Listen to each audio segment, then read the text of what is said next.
bardasiin akkana taateeti maraattee obboleettiin asiruu naan jette boolii yeroo biraan kina gooti moojeetiin dubbiin kaawwanni isiin dubbattu tun yoo ka dhugaa taatu taate kaatiin asiruu naa bilbila.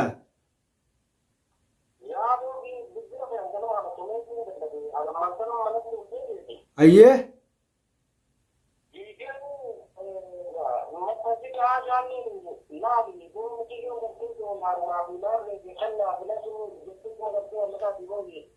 Hordoftoota kiyya irraan tana waan ajaa'ibaatiin na dhufe waan ajaa'ibaatiin na qunname akkuma viidiyoo tana dura irratti argitanitti miciyyoon takka deemaa dhuftee ani obboleettii dasheetii ani obboleettii Nasruutii na jettee na dhufte manatti yoggaa na dhuftu akka dubbii waldhaba kiyyaa fi hawwala aartii Oromoo yookaan Nasruu viidiyoo takka kaayadhee kaameeraa anaa dubbachuu jiru ulaan irra daddaamte waggaa ulaan irra daddaamte ani eenyu jee ka'ee ulaa san irraa banu miciyyoon ana abaluullee jettee maqaa isii naanin akka dhufteen bardasiin akkana taateeti maraattee namni tokkollee biraan jiru aashaan qabdee taa'uu ni jirti naan jette. Garuu ani maali piraankii dana godhu jirti jeetii yaade aboo haa namni waggaa piraankii takka waggaa nama godhu gara xumuraatti aboo wanni kun piraankiidhaa jeeti himaa waan ta'eef dubbiin isii sun bitaa naggalteetumaan qalbii capha tokkoon na jira akkasittiin dhiiroo dubbiin tun akkami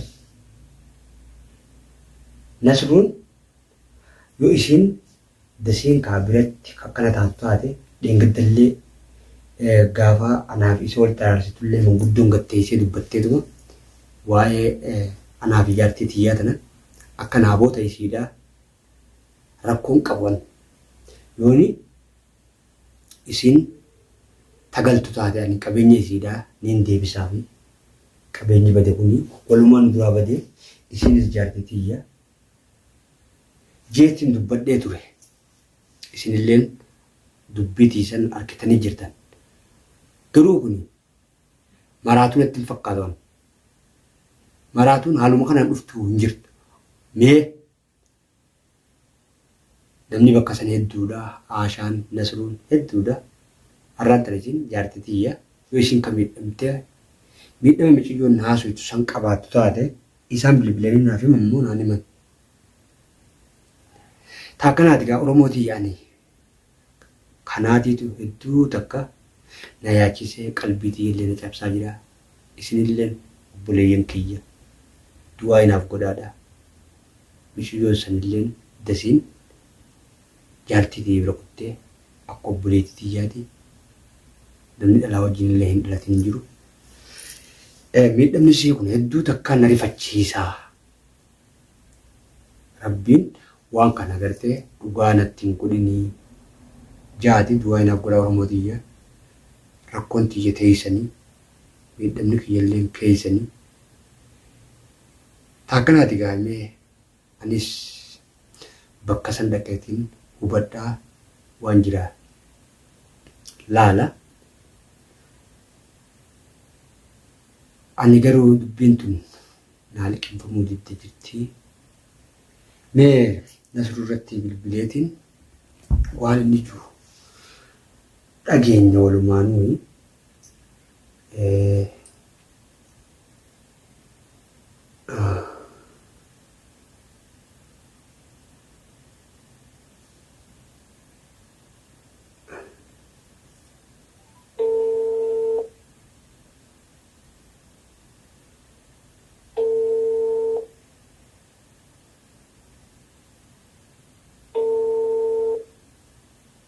in caso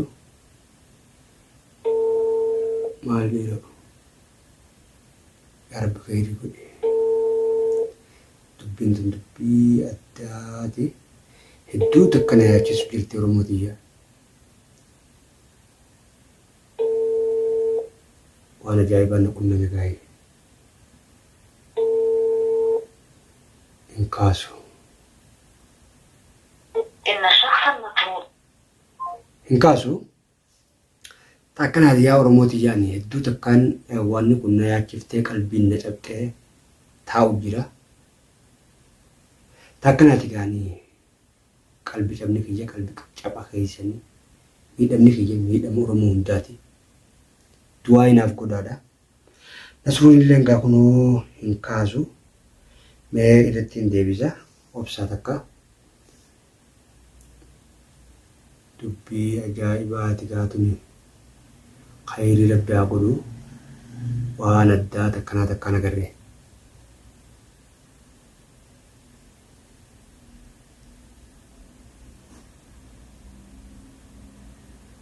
شبكة عزيزي المتصل وفاجأة الرقم الذي تتصل به قد يكون مغلقا أو غير متوفر حاليا الرجاء أما أنتنا يا أما تفاجأ ما takkanati ga Oromoti namu paati ifumarra daaba arra akka fedhillee ta'u naafisi salillee yoo walitti harru taate an miidhama isiidha hin fedhu. Tanaaf mee meeseejiin buutee maasii kawaan banateeti irratti hin deebisee gaafadhaate isinis nafaana turaa Oromooti jimee.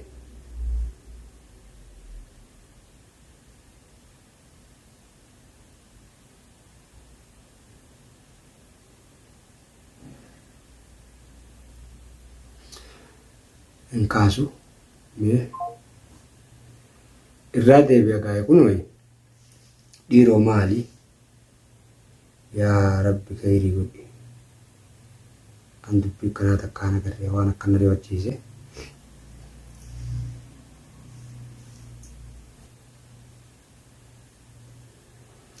hoggaa gahaadha mana keetti akkana ta'ee fufaadha wammaas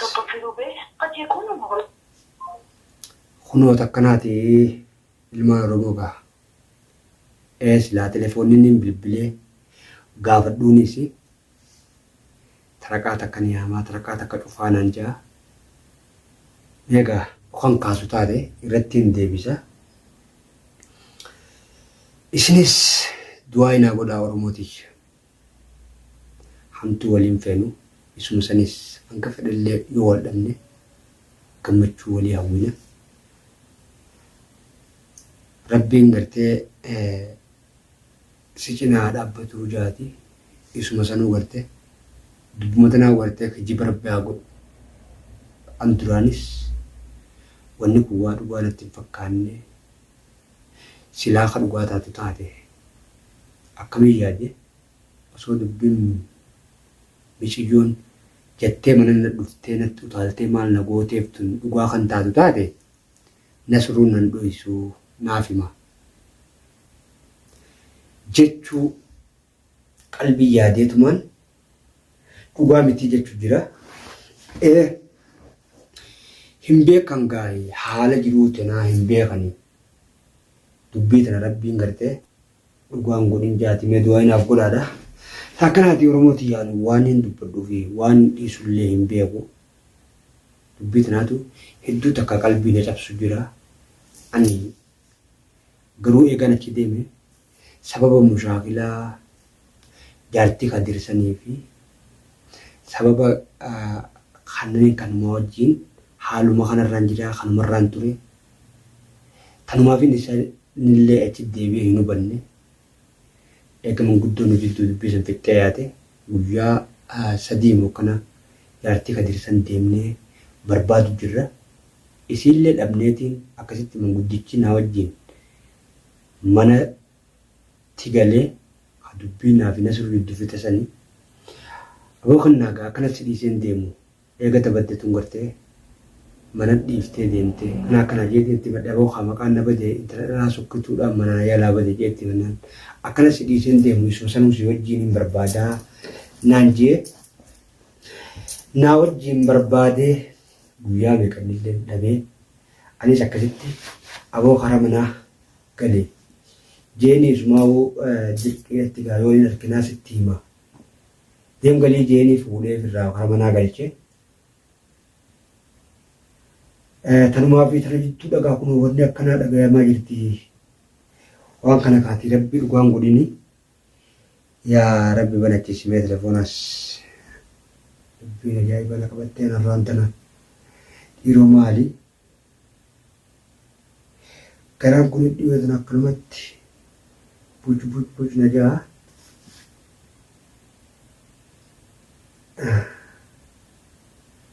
Waan addaatiin na mudate yaa Oromootiyaa.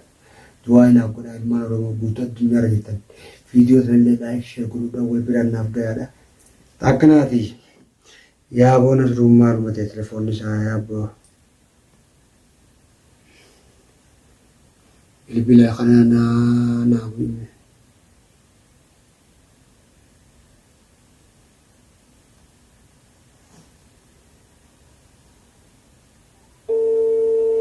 Yaa me kunola. Egaa kunola Oromootiyaa Nasruu dhaaquni yaa mujjira. Allo. Oh, salaam alaikum. Waalaikum salam. Wow. Akkam nagaa fayyada?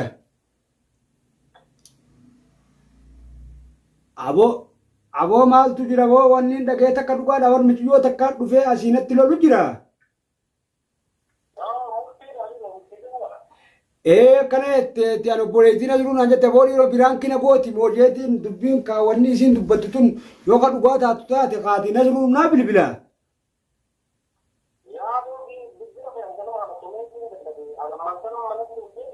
Ayyee.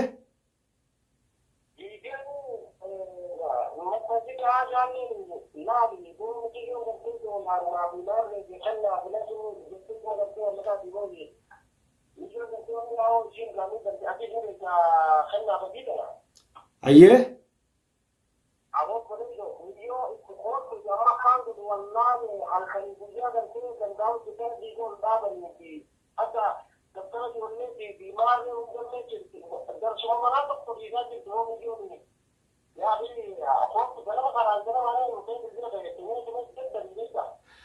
Ayyee kaate ammumaa tanaan dhufaa yaa boo dhiiroo. Andiro kaamiyyoon tun isii sin beeku akkana isiin nan jennaan dhiiroo piraankina godhu jirti moojeetiin awoo kana eega taate dhiiroo maaliif naan bilbile dhiiroo Nasruun kaati islaa'ilni naa bilbila jeetiin kaa duraan dubbadde daatis bilbiltee daddabde.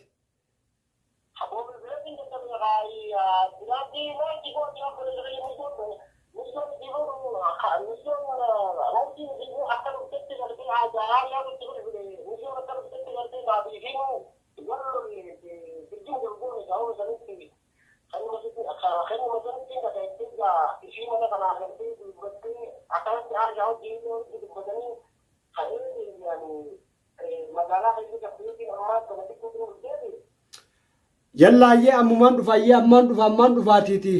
Inshaallah ammaan dhufaati. Amma duuba isiin akkam jirti wayyaa daree.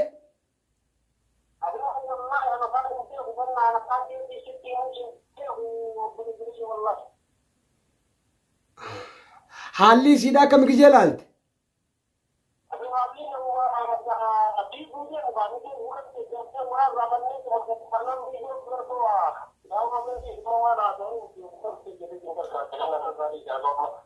Ayyee ammaan dhufa ayyee.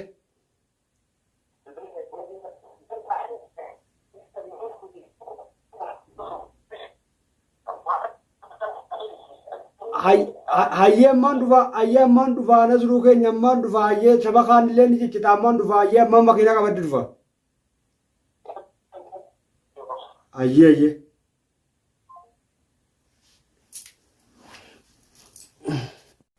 Akkasitti meeqa dubbiin jabdu fakkaatteeti. Innis bilbila gaatiin irra cufaa kunuun waraqaataan akkasii kayetiin miila kiyyaan deemee ilaala. Isinis mee du'aa inaa godha Oromooticha. Dubbiin dubbii biraati. Akkanaati kayeeti du'aa inaa godha.